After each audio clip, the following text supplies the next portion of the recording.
angle off the ground. Each of the crafts were perfectly spaced from the next. After watching and acknowledging, they all began to separate again at perfectly even intervals and distances. The one highest up then shot off in order. They kept doing this over and over. We thought maybe they were planes, but they hovered in place perfectly for way too long to be planes, and they were very, very bright. They also moved much quicker to be anything other than, they're basically saying that it's not man-powered. We also used a constellation app on the phone to try and determine if it was a constellation, but the app was unable to detect any major stars or planets in the area. Now, that was from Indiana, and I have another one here from Illinois, and this is also on the 22nd. This happened at about 7:30 at night. It says, we saw a lot of airplanes fly overhead towards O'Hare and Midway. Initially, though there are of these multiple airplanes traveling in the same direction, we noticed that these lights were not blinking. Somewhere between 20 and 25 lights were spaced approximately the same distance apart and were traveling at the same direction at one location in the sky. The lights would become more dimmer until they disappeared. They all disappeared at the same physical location in the sky. I could not capture any video of these, but they all showed up again like it was going to have the same thing happen again, which is odd here, because the next sighting I have is basically the same thing, and it comes from Michigan. It says they were outside. They saw 8 evenly spaced lights, and they were all heading up in the same direction. They were going faster than a plane was. After one disappeared, it was like another one showed up behind the last one. And this happened over and over. Now, there are several of these accounts on the site, and I think I counted about 12 of them that were on there. So I find that pretty odd that these were coming from the ground, so I don't think it was a satellite, because none of them say that they came from the sky. Interesting. Yeah, it is. It's pretty wild. All right, now this one here I have 2 sightings that, I don't know, I'd like to say they're both the same thing, but I'm waiting to get an answer back on the one. This first one here, he answered me back, and I'll give you that answer. This happened on January 2nd. His name's Kevin. He's from New York, and coincidentally, he's from where I grew up at, in Olean. So it says, it says parentheses, me and my mother, watch an orb with a light blue color move back and forth in the sky from east to west at least 13 times. It made dash so quickly at one time you couldn't even see it, he said, and it kept doing this, and then all of a sudden it just disappeared. Now, I actually saw the same thing outside of my house this summer, but it was an orange light. But anyways, I asked him, I have to read the second one here to tell you the answer. I apologize. So this next one comes from Stephanie, and she's from West Virginia, and this happened on the 2nd as well. It says, I saw a blue orb move from one end of the sky to the other. He said it did this a couple times, and then at the end it said it looked like it got into a hatch or like a garage opening. So he said it looked like something basically disappeared behind something. Now, I saw those 2, and I'm like, oh, same color light, doing the same thing. So I messaged both of them. Stephanie didn't get back to me, but Kevin got back to me, and he said whatever disappeared, he said he didn't notice anything different about it. So that's the only answer I got back from that. I'm still waiting for Stephanie to message me back, though. Interesting on that one. Yes, sir. Well, yeah, it's it's funny, Ryan. UFO reports aren't drying up. Normally, this is the dead time of year, and it's just, I know, people I think now are more. How can I say it? They're more aware that they could be UFOs, unidentified objects out there, and I think people are making a point now, looking more than normal, and maybe they never did in the past, and that's why we're getting all these extra reports. Yeah, I agree with you for sure. Because I remember this time last year, I wasn't really reading up on too many new UFO sightings, and also at the same time last year, we didn't really see too many. Matter of fact, we didn't see too much start picking up till about March. Yeah, it's interesting this year.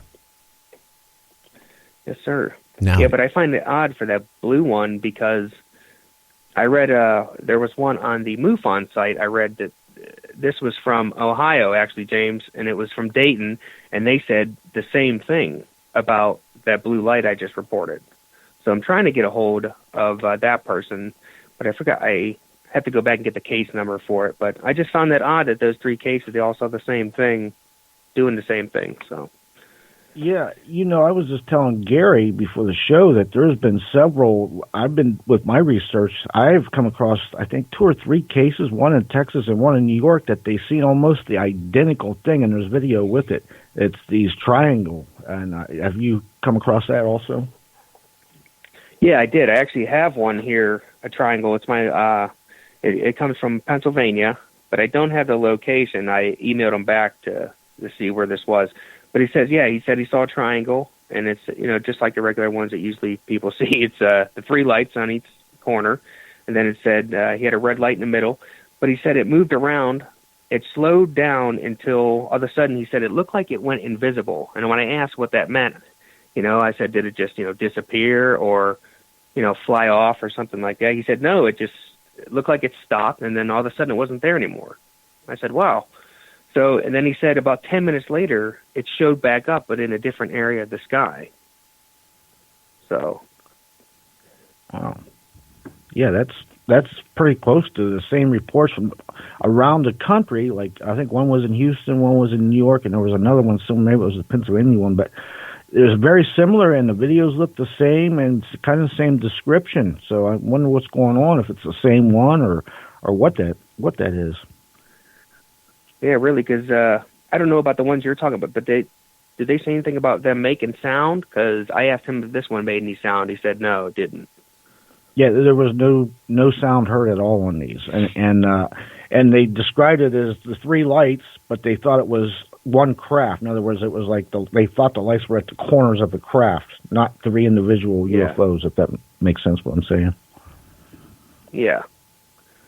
Yeah, that's pretty wild. It's so spaced apart throughout the United States like that. Yeah, and they were all within a week or a few days. It wasn't like, months apart. This is all within the last week to 10 days anyway. Jeez. It reminds me of the old space, what are the old flying ships they seen back in the 1800s. They saw them down in Texas. All of a sudden they were seeing them in Iowa, and then all of a sudden out in Massachusetts. Yeah, and then there was that triangle wave in Belgium there in 1988? Yep. And it's kind of similar. 88 kind of to 91. Yeah. How about you, Crazy. Gary? Any sightings out in your state? I know you've got a lot of sightings. I got so many, but today I just didn't even have a chance. I get hundreds of emails a day. So today I just didn't even look at any emails today. Oh yeah, I know you get a lot of them. Anything else, Ryan? Yeah, actually, I got one more here. It's a good one actually, and it's Gary. It's out by you, I guess. It's out in Washington here, and her name's Tricia, and this happened on January 4th. It says, me and my cousin, we saw a craft come in. Now, she said she feels odd saying this because she never thought she would even say those words, but I guess it was a cigar-shaped craft, and as it got closer and closer, she said she thought they saw an opening. And she said, I should point out that this craft was very visible at this time, and they were in the woods. And then she says, well, not even in the woods. She says, we were so deep and way up in the hill because my cousin wanted to go see the view, I guess, from up in the mountains up there. But they had a four-wheeler, and at the time they tried to start it up, and it wouldn't start up.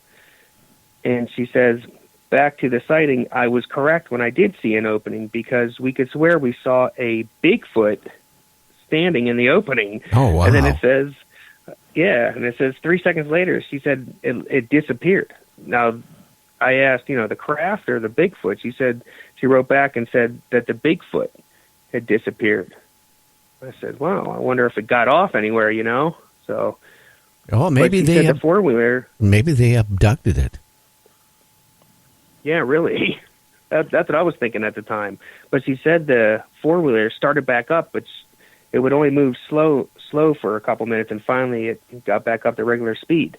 Now, I did get to email her, and her cousin wouldn't give me her cousin's name. Her cousin's name didn't want to get used, but she said that her cousin saw something else, I guess, whenever the door was open. She said she saw another entity that was the same size as the Bigfoot, but she said it definitely wasn't a Bigfoot.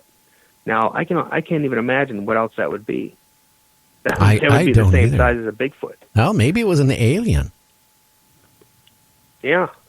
Possible. You should something. send her another and ask if it was an alien. Send her an email.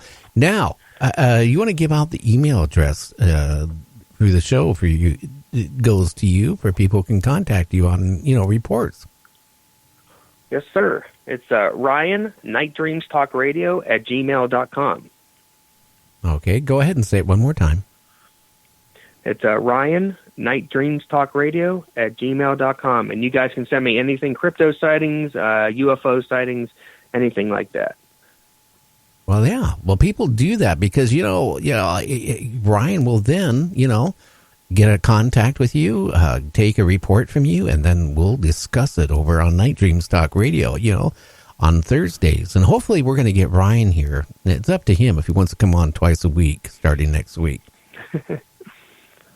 Yeah, I'm down for that for sure.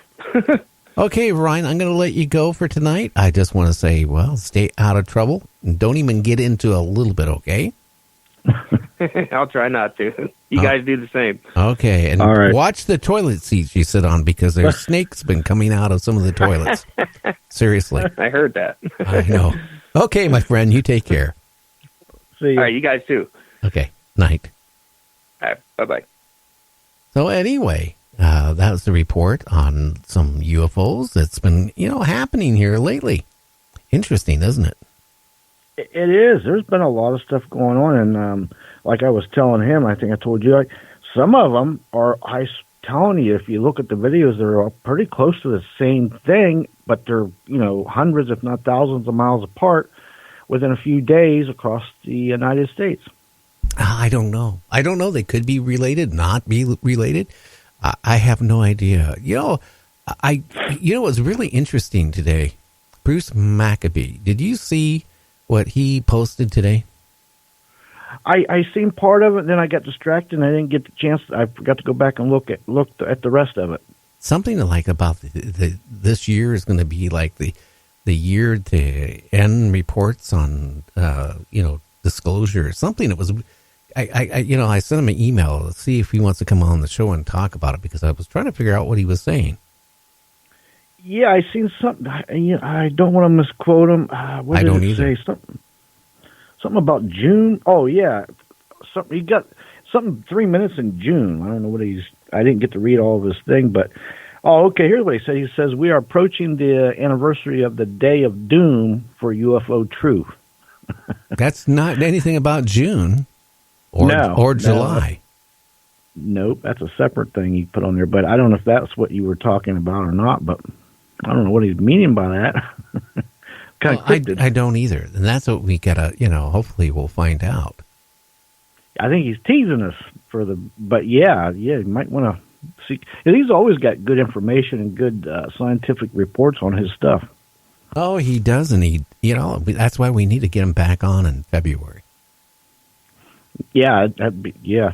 Oh, yeah. So, okay, I'll read more about the June thing. Well, you got less than 1 minute.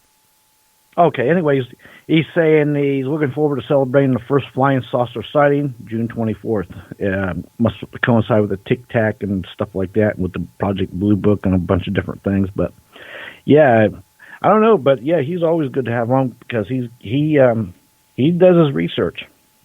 Oh yeah, and that and he's a great guest. And I mean, let's face it. He's the godfather now of UFOs. Anyway, we'll be back on Night Dreams Talk Radio right after a 2.5 minute break.